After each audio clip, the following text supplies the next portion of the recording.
Ya, salam Jas Indo. Kita akhirnya kembali lagi bahas sepak bola nasional karena setelah berhenti 1,5 tahun, ya kira-kira itu, kita mulai lagi. Oke. Semoga semua berjalan lancar seperti yang banyak klub lakukan. Gue hanya berharap bahwa kalian bisa tahan diri, tidak menonton, dukung lewat TV dari rumah.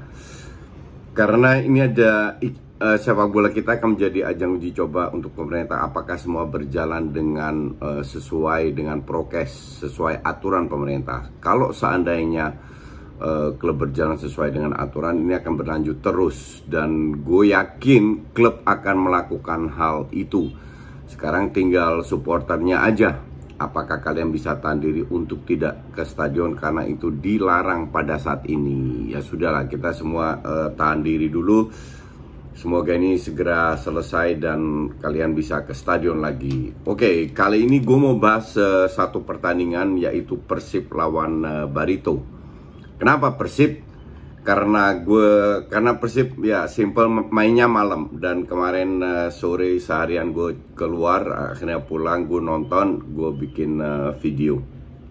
Sebenarnya gue kemarin tuh pengen liput Borneo lawan Persebaya, tapi ya sorry, nggak ada waktu, nggak bisa, lain kali lah. Gue juga tidak bisa janji gue selalu bikin video, tapi kalau waktunya pas aja. Salah satu alasan juga kenapa Persib, karena tahun lalu gue sempet 2 match kalau nggak salah siaran Persib di UCTV, dan gue udah bilang gue tidak tahu banyak soal pemain-pemain, tampangnya aja gue nggak ngerti waktu itu, sehingga gue hanya murni menilai pertandingan yang gue tonton. Dan Persib waktu itu walaupun juga awal-awal musim, harus gue akui mainnya lebih atraktif, sangat, kalau nggak salah lawan Arema, lupa gue. Sangat menarik mainnya.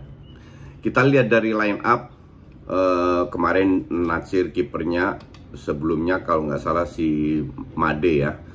Di center backnya sama Kuipers Igbonevo, back kirinya Ardi Idrus sama, masih inget gue.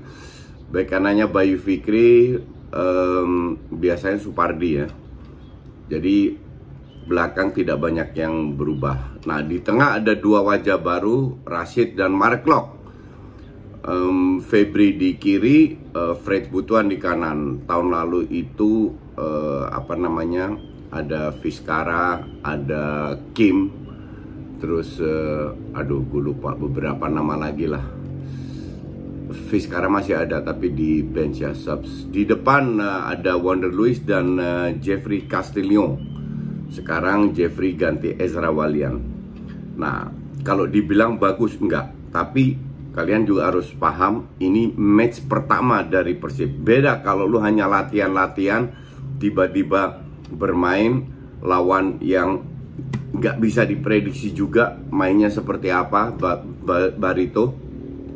Dan akhirnya mereka harus bermain, kedua tim bermain sesuai dengan kapasitas sendiri. Tapi kemarin itu jelas masih jauh dari kompak. Kekompakan ini kan penting.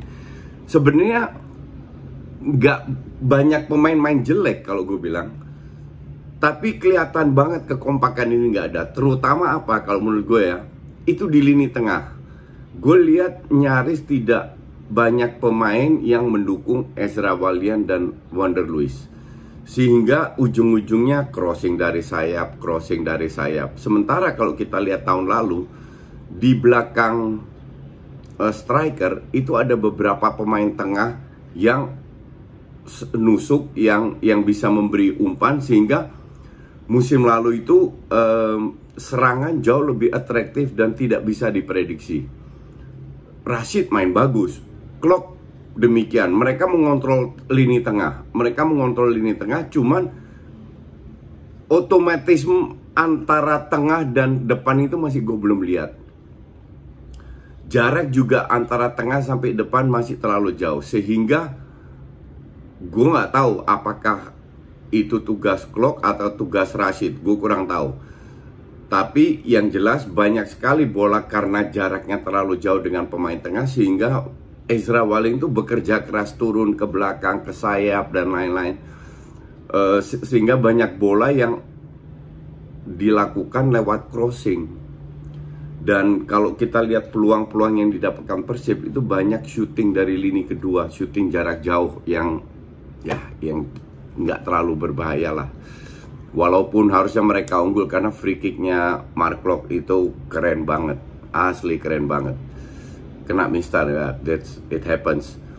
Terus golnya, justru golnya gue bilang, golnya itu bola itu ke arah kiper. Yang satu gue tidak paham, kalau kita bicara corner kick, lawan berada di depan kiper kerumunan, itu biasa. Tapi kemarin itu bola, kalau nggak salah jaraknya sekitar 15-20 meter dari garis belakang. Artinya ada space untuk tarik offside oleh Barito Putra. Pada saat mereka menarik offside lebih tinggi, kipernya lebih punya view untuk mengantisipasi bola. Dan kemarin itu ketutup, dan harus diakui Vizcara melakukan hal yang benar ya. Ini pemain kan berpengalaman ya, jadi dia tahu apa yang harus dia lakukan, yaitu ke arah kiper untuk menutup view-nya sehingga bola masuk. Kalau lihat dari sisi permainan dan peluang, ya jelas Persib layak menang, unggul. Tapi beberapa momen juga berbahaya, terutama lewat sayap dari Barito juga. Barito mainnya nggak jauh beda, justru lebih sering ke sayap. Cuman itu bisa di handle lah oleh lini belakang. Apa namanya? Nah, ini yang gue bilang harus berubah. Gue pengen lihat Persib main seperti tahun lalu, karena mainnya very attractive. Yang gue tonton itu kalau nggak salah Persib yang bagus, Sleman di bawah Seto, terus Bali United main bagus. Yang lainnya gue belum lihat, jadi gue tidak bisa bilang bagus atau jelek, gue belum lihat. Arema nggak konsisten. Tahun lalu gue masih ingat babak pertama kalau nggak salah bagus, babak kedua jauh lebih berbahaya.